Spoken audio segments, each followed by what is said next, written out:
সালাফি দাওয়াতকে সামনে রেখে বিভিন্ন সংগঠন বা দল করা যাবে কি? আপনি অনেক নাম বলছেন, নাম বলতে চাচ্ছি না। সবাই সালাফি মানহাজ সম্মত, তাহলে সে কোনো সংগঠন প্রতিষ্ঠা করা যাবে কি? আমরা দেখছি যে দল করলে কিছু মতানৈক্য সৃষ্টি হচ্ছে। যাক, আলাকুল্লি হাল, দল করা কোনোভাবেই যাবে না, সংগঠিত হয়ে দাওয়াত দেওয়া যাবে, কিন্তু সংগঠন যখন দলে পরিণত হয় তখন জায়েজ নেই। সংগঠনের কারণে যদি কোনো ঘৃণা তৈরি হয় সেটা জায়েজ নেই। অর্থাৎ কাদের ঘৃণা?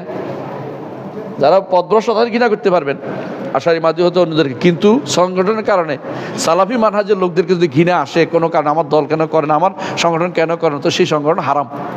আমার কথা নয়, বকর আবু যায়েদের একটা বই আছে হুকমুল ইন্তিমা, এই বইটা পড়বেন। হুকমুল ইন্তিমা ইলাল আহজাব আল জামাআত আল মুআসিরা, এরকম ছোট্ট বই আছে, খুব ভালো। হুকমুল ইন্তিমা বকর আবু যায়েদের।